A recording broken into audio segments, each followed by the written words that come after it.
थोड़ा सा आज वीडियो लंबा बन सकता है, तो आपको थोड़ा सा एडजस्ट कर लेना होगा, क्योंकि हम लोग फंडामेंटल एनालिसिस कर रहे हैं। इसके बाद हम और भी डिटेल में घुसेंगे। ओके, हर स्टॉक के डिटेल में घुसेंगे फंडामेंटल एनालिसिस के लिए, तो थोड़ा सा एडजस्ट कर लेना। ओके, नेक्स्ट एजेंडा हमारा क्या है? आइडेंटिफाई की stock focus, analyse sector performance trends, evaluate historical price zones, assess growth potential metrics, determine target entry and exit point, review presentation, insight and recommendations. Okay, recommendations का मतलब क्या है? ये जो सिस्टम में हम लोगों को रिकमेंड कर रहा है, मतलब चार्ट वगैरह, फंडामेंटल्स, ये, लेकिन ये डिसीजन नहीं होता है। इसके लिए हमें सेबी रजिस्टर्ड एनालिसिस्ट के पास जाना पड़ता है, या तो जो टेक्निकल एनालिसिस करते हैं सेबी रजिस्टर्ड में, उन लोगों के पास जाना पड़ता है। फिर वो लोग जो गाइडलाइंस करते हैं उस हिसाब से हमें एंट्री, एग्जिट, टारगेट ये फिक्स करना पड़ता है। Stock market overview and significance में अगर देखें तो फर्स्ट हमें जो देखना चाहिए, market dynamics, understanding sector themes like energy transitions and retail consumptions help investors allocate capital efficiency boosted on current and projected market demands and consumer behaviours. Valuation matrix में क्या देखना है? Analysing P ratio alongside historical high and low zones, assist investor in identifying potential undervaluations or overvaluation relevant to the entry exit strategies. Okay, यानी P को हमें देखना है, high low Jones कहाँ पर हो रहा है, ओवर वैल्यूड है या लो वैल्यूड है, ये सारे कुछ हम लोगों को देखना है। उसके साथ ही हमें रिलेवेंटली प्लान करना है एंट्री और एग्जिट। उसके साथ प्रॉफिट ट्रेंड्स में हमें क्या देखना है?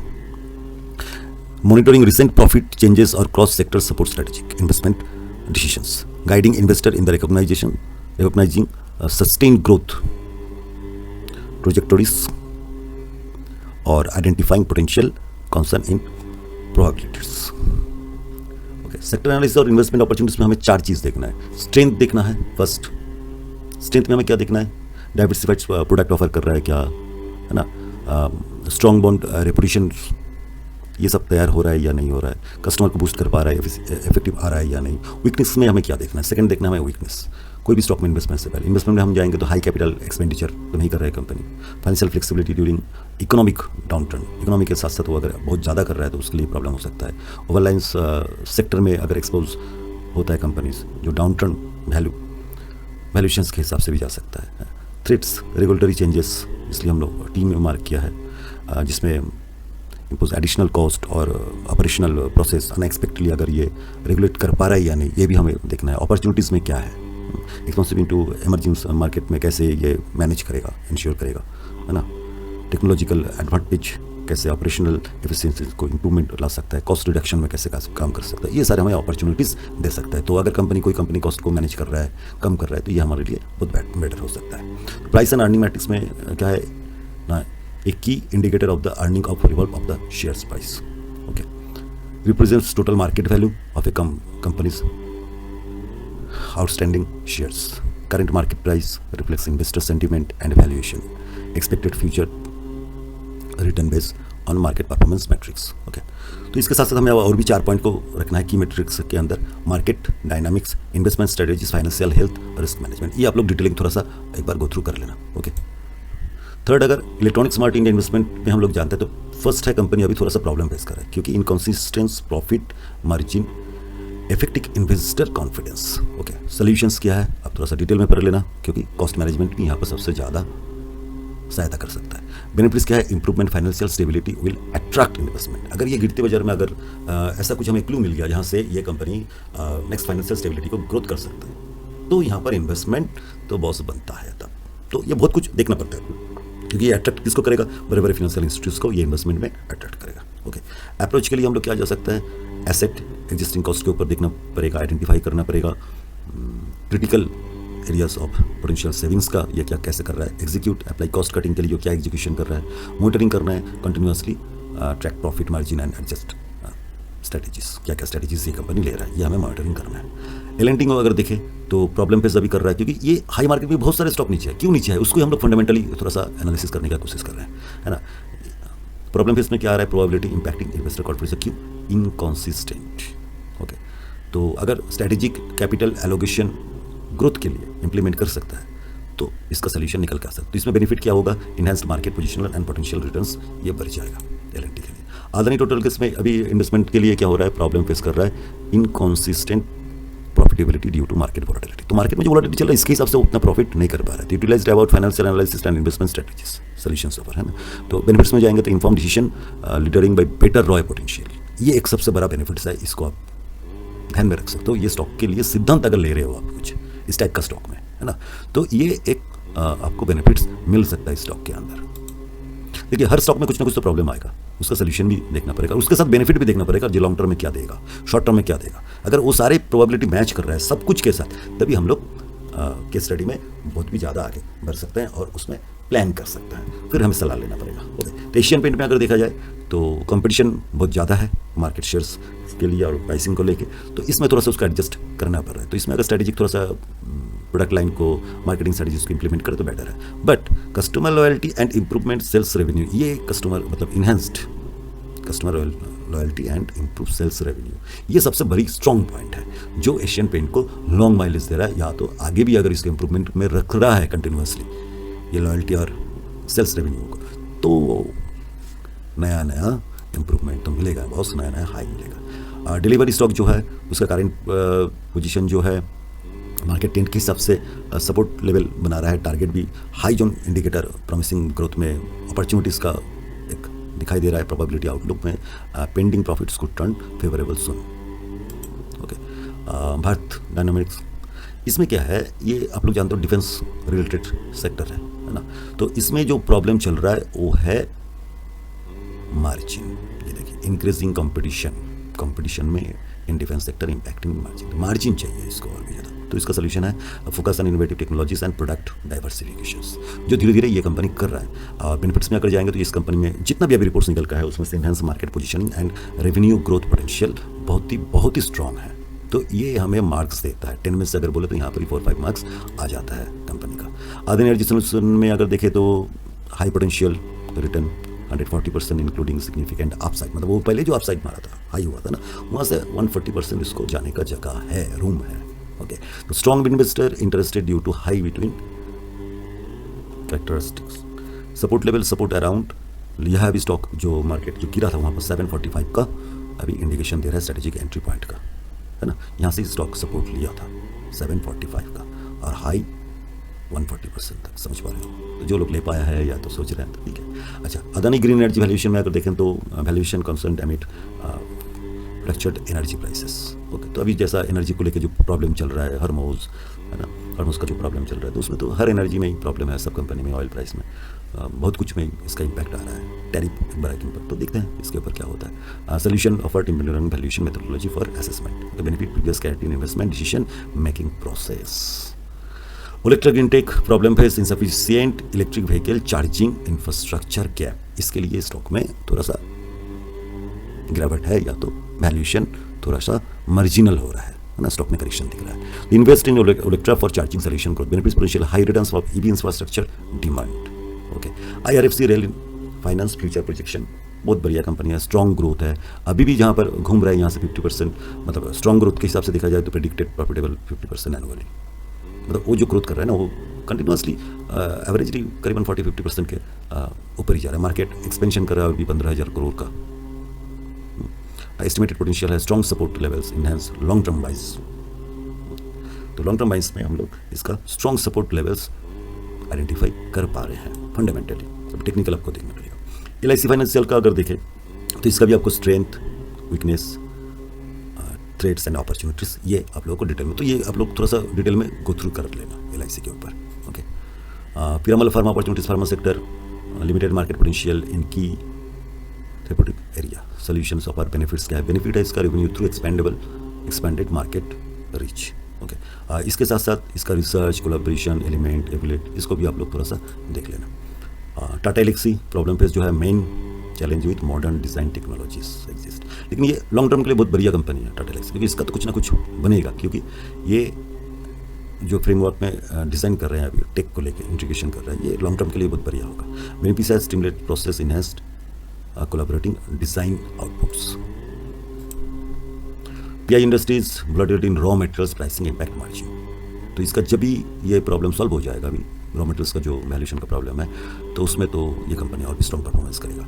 बट बेनिफिट्स के हिसाब से अगर देखें तो stabilize margin leading to improve profitability. Okay, ये कंटिन्यूसली इम्प्रूव कर रहा है। ट्यूब इन्वेस्टमेंट भी देखेंगे तो problem 1, problem 2, problem 3, problem 4 detail में यहाँ पर दिया गया है, आप लोग डिटेल में थोड़ा सा इसको स्टडी कर लेना। ओके, बिरला सब IT सॉफ्टवेयर में भी सेम लोग integrated IT solution for clients problem यही है सबसे बड़ा, लेकिन इसका सोल्यूशन भी है कम्युनिटी डिजिटल इन्फॉर्मेशन सर्विस में काम कर रहा है। बेनिफिट्स क्या है, इनस client operational efficiency and growth. Okay, approach में आप लोग थोड़ा सा देख लेना, यहाँ पर 4 पॉइंट हम लोग बनाए हैं, एसेट्स, डिजाइन, इंप्लीमेंट, रिव्यूज़ का डिटेल आप लोग थोड़ा सा गो थ्रू कर लेना, तो इसके बारे में आप लोगों को बहुत बढ़िया नॉलेज आ जाएगा। बजाज इलेक्ट्रिक्स में भी देखें तो अभी नेगेटिव PE में चल रहा है, यही है इसका सबसे बड़ा कारण, but strategic cost management initiatives में इंप्लीमेंटिंग कर रहा है, तो इसका एक सोल्यूशन निकल के आ सकता है। बेनिफिट्स है marginal recover and operational efficiency. Approach में है asset strategic implement and monitors, इसको भी आप लोग एक बार थोड़ा सा देख लेना। गोदरेज प्रॉपर्टीज रियल एस्टेट में अभी सबसे ज़्यादा प्रॉब्लम फेस जो हो रहा है, fracturing real estate market effect investor confidence. Okay, तो सोल्यूशन लॉन्ग टर्म के लिए ये बेटर हो सकता है अगर इन लोगों का कुछ बेटर परफॉर्मेंस निकल के आए। Okay, intellect design same arena, fintech innovation, market expansions की एक थोड़ा सा प्रॉब्लम है, टेक्नोलॉजी इंटीग्रेशन के ऊपर, regulatory compliance and partnership opportunities के डिटेल्स में आप लोग गो थ्रू कर लेना। IRCTC हमने एक बार किया है, फिर भी problem face, difficulty margin, consistent revenue growth annual, तो ये सारे सोल्यूशन हो जाएगा, तो बेनिफिट्स भी हम लोग देख ले रहे हैं। आरती इंडस्ट्रीज सिर्फ इसका प्रॉब्लम हो रहा है मार्केट टाइमिंग के साथ, और साइकिलिंग का यहाँ पर एक थोड़ा सा प्रॉब्लम है, साइकिलिंग के साथ प्रॉफिट रेशियो, तो ये थोड़ा सा आप गो थ्रू कर लो, market timing, diversification strategies and profit मैक्सिमाइजेशंस।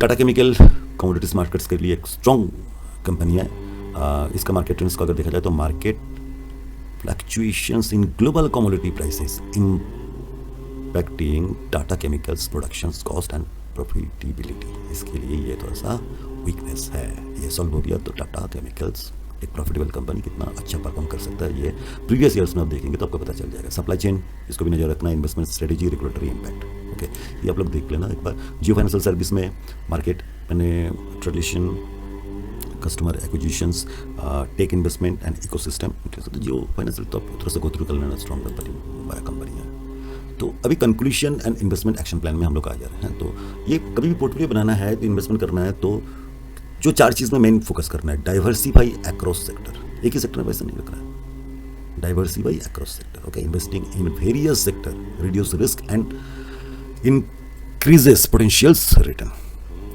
बहुत सारे सेक्टर में अगर मतलब मान लीजिए आप 10 सेक्टर को चूज़ किया, उसमें से अच्छे 2-3 कंपनी में कर रहे हो, तो 20-30 कंपनी में अगर इन्वेस्टमेंट कर रहे हो तो आपके लिए रिस्क रिड्यूस हो जाता है और रिटर्न भी बहुत बढ़िया बनता है, और जब जो सेक्टर चलेगा वो अच्छा रिटर्न देगा। Focus on entry point, low entry points में आइडेंटिफाई करना है, सिग्निफिकेंट इनहेंस ओवरऑल प्रॉफिटेबिलिटी वहाँ पर इंक्रीज होता है। मॉनिटरिंग मार्केट ट्रेंड्स को फॉलो करना है, जब कहाँ पर क्या मूवमेंट आ रहा है उस हिसाब से इन्वेस्टमेंट का डिसीजन लेना है। इनवैल्यूड अर्निंग पोटेंशियल्स, ये आपको देखना चाहिए, लास्ट क्वार्टर प्रॉफिट को आपको समझना है, जो फ्यूचर ग्रोथ का प्रोस्पेक्ट्स आ रहा है या नहीं। अगर लास्ट क्वार्टर का इतना अच्छा परफॉर्मेंस आया, उसका स्ट्रेटेजिक सब कुछ ठीक ठाक था, तो आप थोड़ा सा एक्सपेक्ट कर सकते हैं कि नेक्स्ट क्वार्टर में जो आने वाला नेक्स्ट क्वार्टर है उसमें भी उसका मार्जिनल प्रॉफिट बढ़ेगा, तो अभी तो स्टॉक भागेगा। अगर इस क्वार्टर में प्रॉफिट हुआ, नेक्स्ट क्वार्टर में लॉस किया तो थोड़ा बहुत इधर उधर हो सकता है, लेकिन फिर दूसरा क्वार्टर बैक टू बैक अगर 2-3 क्वार्टर अगर लॉस में जा रहा है कंपनी, तो ऑटोमेटिकली लॉस मेकिंग कंपनी में पैसा तो कुछ सभी लोग तो पैसा नहीं लगाएगा ना, कुछ लोग तो वहाँ पर जो लॉन्ग टर्म व्यू रख रहे हैं वो अलग बात है, बाकी जो समझ रहे हैं पिछले 5-7-10 साल का उसका फाइनेंशियल्स को, वो हर प्रॉब्लम को कैसे सॉल्व किया, ये सब बहुत कुछ होता है ना। आप जैसे किसी को लोन देने जाओगे तो आप बहुत कुछ सोचते हो ना, तो ऐसा ही जब इन्वेस्टर इन्वेस्टमेंट करते हैं तो कंपनी को लेकर बहुत कुछ स्टडी करते हैं, तो ये अगर सोल्यूशन हम लोगों को देखना पड़ेगा, उस पैटर्न से देखना पड़ेगा, बहुत आसान है। ओके, अगर किसी को हमारे व्हाट्सएप कम्युनिटी में ज्वाइन करना है तो ये हमें मैसेज कर सकते हैं, या तो डिस्क्रिप्शन में भी लिंक होगा, जिस डिस्क्रिप्शन लिंक से आप लोग व्हाट्सएप चैनल में सारे अपडेट्स पाने के लिए ज्वाइन कर सकते हैं, वो फ्री ऑफ कॉस्ट है, नो चार्जेस। टेलीग्राम चैनल में भी आप लोग ज्वाइन कर सकते हो, लिंक डिस्क्रिप्शन में मिल जाएगा। और जिन लोगों को हमें सपोर्ट करना है तो हम लोगों के साथ बजाज ब्रोकिंग का प्रमोशनल पार्टनरशिप है, तो उसमें आप लोग वहाँ पर रेफरेंस हमारे रेफरेंस वाला लिंक मिल जाएगा डिस्क्रिप्शन में, जिसका नीचे मिल जाएगा, तो वहाँ से आप लोग आपका ट्रेडिंग अकाउंट और डीमैट अकाउंट ओपन कर सकते हो। ओके, हमें सपोर्ट करने के लिए।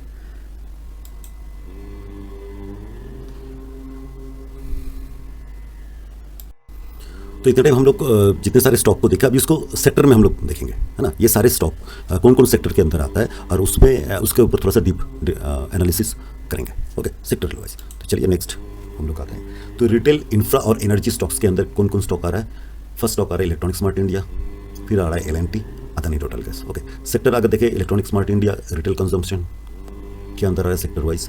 एंट्री लेवल अगर हम लोग 3 इयर्स लो जोन देखें और target level 3 years high zone देखें, और इसका स्ट्रेटेजिक व्यू हमें वेरीफाई करना होगा। ओके, एल&टी को देखें तो L&T sector wise infra capital goods में है। Okay, एक्यूमुलेशंस and tip entry level बन सकता है। टारगेट लेवल हम लोग सेट कर सकते हैं, हिस्टोरिकल हाई को रिटेस्ट करेगा, इस हिसाब से हम लोग इसका हाई सेट कर सकते हैं। लेकिन इन्वेस्टमेंट करने से पहले आपको सभी रजिस्टर्ड रिसर्चर्स के साथ बात करके फिर आपको इन्वेस्टमेंट करना है। ओके, स्ट्रेटेजिक व्यू में अगर जाएंगे तो ये कोर है। Okay, Adani total gas energy transition sector में आता है। रेंज है अभी सपोर्ट लेवल के आसपास चल रहा है। प्रीवियस मेजर पीक किया है, लेकिन स्टॉक बहुत वोलाटाइल है। नेक्स्ट अगर consumer compounders and logistics and defence manufacturing में हम लोग देखते हैं, एशियन पेंट्स कहाँ आ रहा है कंज्यूमर कंपाउंडर के पास। 3 इयर्स का अगर लो देखा जाए तो 2115 का 3 इयर्स का लो है, 3 इयर्स का हाई है 2986। CMP चल रहा है अभी, करंट मार्केट प्राइस अगर देखें तो 2690 के आसपास घूम रहा है। पी है 58 है ना, फी थोड़ा सा महंगा है। अगर कंपनी का मार्केट कैपिटल देखा जाए तो मार्केट कैपिटल है 2,57,995 करोड़ का। हाँ, यहाँ पर हम लोग जो डेटा निकल के लाए हैं तो हम डेटा कुछ इनपुट नहीं कर पाए, तो लास्ट क्वार्टर का प्रॉफिट या प्रीवियस क्वार्टर का प्रॉफिट ये थोड़ा सा आप लोग गूगल करके देख लेना। ओके, और लो एज एंट्री अगर देखा जाए तो 3 साल के आसपास में यहाँ पर अभी ये ही लो है 2115 का, और इसका हाई है 2986। तो लो और हाई के अंदर हम लोग डिफरेंस करें तो प्राय 48% का एक गैप है।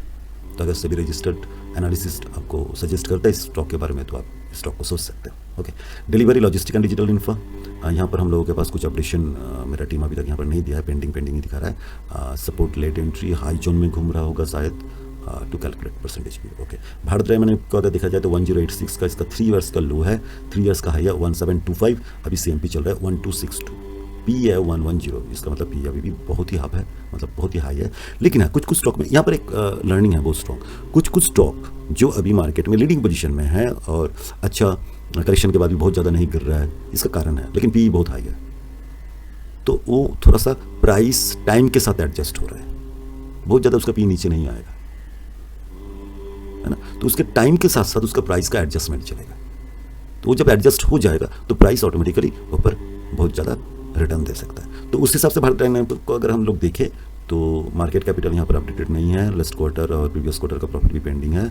लो एज एंट्री अगर देखा जाए तो 1086 का ही लो लगाया है, और हाईएस्ट टारगेट देखा जाए तो 1725। तो उस हिसाब से यहाँ पर गैप है, 59% का एक गैप है। ओके, तो ये हमें ध्यान में रखना है। Transmission renewables and EV mobility के ऊपर देखें तो Adani energy solutions transmission and utility के सेक्टर में आ रहा है।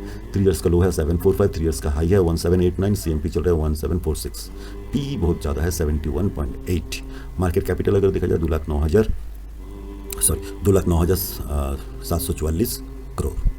Okay, last quarter previous quarter pending है, प्रॉफिट शो नहीं किया है। लो एज एंट्री 745, मतलब ये लो है, और हाई एज टारगेट 1789। ओके, तो उस हिसाब से देखा जाए तो 2140%, मतलब 140% रिटर्न पोटेंशियलिटी तो इसमें दिख रहा है हायर लो के डिफरेंस में। अदानी ग्रीन एनर्जी रिन्यूएबल्स में है 765, 1631, 3 इयर्स का हाई है। CMP चल रहा है 712090, और पी इसका 160 दिखा रहा है। तो हमने ये कुछ डेटा एक्चुअली AI ने हमें ये डेटा पूरा कलेक्ट करके देने में कुछ मदद किया था, क्योंकि हम लोग को कुछ डेटा हम लोग को दे दिया था और बाकी हम लोग से डेटा मांगा था, तो वो लोग जैसे डेटा को दिया है उस हिसाब से मेरा टीम ने मुझे दिया है, तो उस हिसाब से चल रहा है। तो अगर हाई लो के बीच का डिफरेंस देखें 3 इयर्स का तो 113% का एक मार्जिनल गैप है। ओके, तो प्लान आप लोग कर सकते हो, ये गैप देख के सभी रजिस्टर्ड एडवाइजर के साथ आप बैठ के प्लान कर सकते हो। ओके, हम जस्ट आइडेंटिफाई कर रहे हैं फंडामेंटली स्ट्रॉन्ग है या तो कुछ है उसमें पोटेंशियलिटी, बहुत ज़्यादा गैप भी है, लास्ट 3 इयर्स में कितना अप डाउन हुआ है, हाई लो क्या है, इसके आधार पर हम लोग अभी सामने रखते। तो पहले हम लोग कंपनी वाइज देख रहे थे, स्टॉक वाइज देख रहे थे जो फंडामेंटली क्या क्या है हम लोगों का, और उसके साथ अभी हाई लो के साथ थोड़ा सा टेक्निकल को भी पंच कर रहे हैं। ओलेटा ग्रीन टेक को देखें तो यहाँ पर हमारे पास कुछ ज़्यादा इन्फॉर्मेशन है नहीं। ओके, तो ये बाकी आप लोग देख लेना। Rail finance and financial and pharma में अगर देखा जाए तो IRFC रेल फाइनेंस में आ रहा है। यहाँ पर हमारे पास कुछ अपडेट्स या कैलकुलेशन नहीं है, ये आप लोग कर लेना थोड़ा सा आप लोगों के हिसाब से।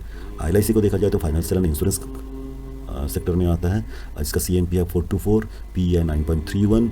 मार्केट कैपिटल देखिए आप हैरान हो जाएगा 5,36,867 करोड़, क्योंकि लार्जेस्ट IPO भी बना था ना LIC, तो बहुत बढ़िया है। अगर रिटर्न पोटेंशियल देखा जाए तो हाई और लो के बीच में जो गैप है है ना, वो 30% का मार्जिनल गैप है। पोटेंशियलिटी यहाँ पर ही आपको ढूंढना चाहिए। पीरामल फार्मा में अगर देखा जाए तो 178 का भी चल रहा है, है 33.66, 23,631 करोड़ का मार्केट कैपिटलाइजेशन है इस कंपनी का।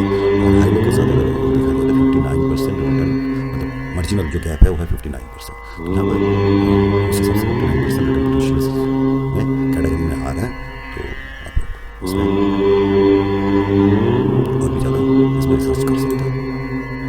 Design tech and speciality chemicals Tata Elxsi इसमें आ रहा है, इसका 3 इयर्स का लो है 3403, 3 इयर्स का हाई है 6260, CMP चल रहा है 3415, PE है 30 के आसपास, मार्केट कैपिटल 21,565 करोड़ का, रिटर्न पोटेंशियल 84% के ऊपर भी, हाई लो के बीच में 84% का एक मार्जिनल गैप है, जिसमें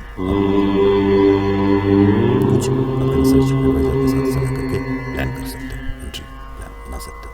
PI इंडस्ट्रीज में अगर देखा जाए तो 3 इयर्स का लो है 2527 का, हाई है 4330, CMP 2658, PE अगर देखा जाए 32.5, मार्केट कैपिटल 40,319 करोड़ का, और बीच में जो ये डिफरेंस है ये है 71%। इसमें सब ले सकते हो, रिस्क भी आपको लेना है, प्रॉफिट भी आपको लेना है, इसके साथ बात करनी चाहिए। ट्यूब इन्वेस्टमेंट में अगर देखा जाए तो 2165 अभी 3 इयर्स का लो में लो किया था, उसी सबसे 3 ईयर का हाई है 3420 का, करंट चल रहा है 2895, PE 84, मार्केट कैपिटल दिखा रहा है 28% के आसपास, यहाँ पर एक गैप है हायर लो के बीच में। नेक्स्ट टॉप में हम लोग आते हैं IT service and consumer electricals and real estate. Builder software IT service में आ रहा है, CMP 284 है, PE है 40, मार्केट कैपिटल है 7,955 करोड़, बढ़िया है। रिटर्न पोटेंशियल हायर लो के बीच में देखा जाए तो एक मार्जिनल गैप है करीबन 75% का, तो ये भी आप फोकस कर सकते हैं। बजाज इलेक्ट्रिकल को देखें तो कंज्यूमर इलेक्ट्रिकल्स के अंदर आता है, CMP 328, PE नेगेटिव चल रहा है, मार्केट कैपिटल 3,844 करोड़ है, return potential 1-3%, 1-23%। Godrej properties real estate में चल रहा है, CMP है 2135, PE है 181, इसमें जो गैप है हाई लो का उसमें से करीबन 65% का मार्जिनल गैप है हाई लो के बीच में, उसके लिए आप वॉच लिस्ट में रख सकते हो। मैं सारे स्टॉक ही बोल रहा हूँ वॉच लिस्ट में रखने के लिए, फंडामेंटल हम लोग एनालिसिस करके आप लोग वॉच लिस्ट में रख सकते हो, बाकी से रजिस्टर्ड एडवाइजर के साथ बात करके आप लोग डिसीजन ले सकते हो। Fintech, rail money, monopolies, intellect design area sector, fintech, banking, सारे कुछ IRCTC, rail and platform monopoly business में